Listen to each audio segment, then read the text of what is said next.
warahmatullahi wabarakatuh. Allahumma sholli ala Sayyidina Muhammad wa ala ali Sayyidina Muhammad. Dalam pengerjaan Ka'bah, orang-orang Quraisy dibagi menjadi 4 bagian. Setiap kabilah masing-masing mendapat pekerjaan satu sudut yang harus dirombak dan dibangun kembali. Pemugaran Ka'bah dimulai dengan memindahkan patung Hubal dan patung kecil lainnya. Setelah itu, pekerjaan dilanjutkan dengan membersihkan pelataran dan membongkar dinding serta fondasi. Muhammad ikut terlibat dalam pekerjaan yang berlangsung berhari-hari itu. Ada sebuah batu fondasi berwarna hijau yang tidak bisa dibongkar dengan cara apapun. Karena itu, batu itu mereka biarkan. Selanjutnya, didatangkanlah batu-batu granit biru dari bukit sekitarnya. Sebuah bahan pencampur semen bernama bitumen yang didatangkan dari Syria pun mulai digunakan. Pemugaran Ka'bah ini sebenarnya lebih menyerupai perbaikan hasil karya Nabi Ibrahim dan Nabi Ismail alaihissalam. Pondasi Ka'bah ditinggikan sampai 4 hasta ditambah 1 jengkal atau sekitar 2 meter. Dalamnya diuruk tanah menjadi lantai yang sulit dicapai air apabila banjir datang kembali. Bersamaan dengan itu, pintu di sisi timur laut pun diangkat setinggi pondasi. Dinding dinaikkan sampai 18 hasta. Saat itulah Ka'bah mulai diberi atap bekas kapal yang kandas itu. Sebuah tangga untuk naik turun juga disiapkan. Kini Ka'bah bebas dari banjir. Isinya terlindungi dari hujan, panas, dan tangan jahil pencuri. Pembangunan berjalan lancar sesuai dengan rencana sampai dinding tembok mencapai tinggi 1,5 meter dan tiba saatnya batu hitam Hajar Aswad ditempatkan kembali ke tempatnya semula di sudut timur. Karena ini merupakan upacara suci penuh kehormatan, berebutlah setiap kabilah untuk melaksanakannya.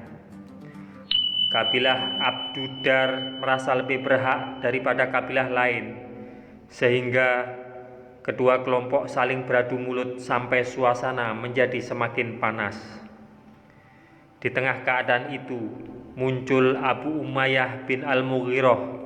Ia adalah orang tua yang dihormati dan dipatuhi. Ia pun mengajukan sebuah usul yang disetujui oleh semua pihak. Serahkanlah putusan ini di tangan orang yang pertama kali memasuki pintu sofa. Ternyata yang datang pertama kali dari pintu sofa adalah Muhammad. Orang-orang pun bersorak lega. Ini dia Al-Amin, seru mereka. Dia adalah orang yang bisa dipercaya. Kami yakin dia bisa memecahkan persoalan ini. Kami akan menerima putusannya. Orang-orang Quraisy pun menceritakan persoalan yang mereka alami. Muhammad yang saat itu belum berumur 30 tahun memandang mereka dengan matanya yang teduh dan bijaksana. Muhammad melihat berkobarnya api permusuhan pada mata setiap orang dari masing-masing kabilah Quraisy. Keadaan ini benar-benar genting. Kalau salah mengambil keputusan, akan terjadi pertumpahan darah di antara kabilah-kabilah itu. Muhammad berpikir sejenak, lalu dia berkata, "Tolong bawakan sehelai kain." Kain pun segera diberikan.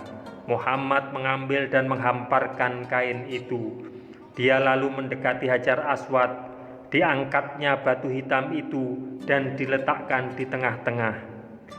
Hendaknya setiap ketua kabilah memegang ujung kain ini, kata beliau lagi. Kemudian para ketua kabilah memegang ujung kain dan bersama-sama mengangkat Hajar Aswad di tempat Hajar Aswad semula berada. Muhammad mengangkat dan meletakkannya kembali. Semua pihak merasa amat puas dengan keputusan Muhammad yang adil itu. Demikianlah, pada waktu muda Rasulullah telah menjadi orang yang cerdas dan bijaksana. Khadijah adalah wanita teladan yang terbaik. Beliau wanita yang penuh kasih, setia, dan menyerahkan seluruh hidupnya untuk suami tercinta. Khadijah juga wanita yang subur. Setelah 15 tahun berumah tangga, Khadijah melahirkan 6 orang anak. Mereka adalah Ruqayyah, Zainab, Ummi Kulsum, Fatimah, Qasim, dan Abdullah. Namun, Qasim dan Abdullah wafat ketika masih bayi, sedangkan keempat anak perempuan yang lain tetap hidup hingga dewasa. Kita dapat membayangkan betapa sedihnya Muhammad dan Khadijah kehilangan kedua putra mereka. Ketika pulang ke rumah dan duduk di samping Khadijah, Muhammad sering melihat kesedihan di wajah istrinya itu. Saat itu, mempunyai anak laki-laki bagi masyarakat jahiliyah adalah hal yang amat penting dan dianggap sebagai sebuah kebanggaan. Sebaliknya, mempunyai anak perempuan adalah hal yang amat memalukan.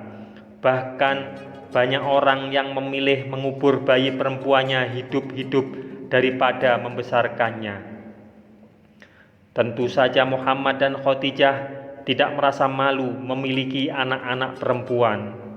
Mereka menyayangi semua anak mereka tanpa pilih kasih. Apabila putri bungsu mereka, Fatimah, yang saat itu masih berusia 5 tahun, anak cantik yang sedang lucu-lucunya. Hanya saja kehilangan 2 anak laki-laki yang masih bayi merupakan derita yang berat bagi orang tua manapun. Rasulullah pernah berkata bahwa kekayaan terbesar adalah istri yang solehah. Khadijah adalah kekayaan terbesar Rasulullah pada saat-saat paling sulit dalam hidup beliau. Semoga kisah ini bermanfaat untuk kita semuanya. Wassalamualaikum warahmatullahi wabarakatuh. Mudah-mudahan kita kelak akan mendapatkan syafaat dari Nabi besar Muhammad sallallahu alaihi wasallam. Amin, amin, amin, ya rabbal alamin.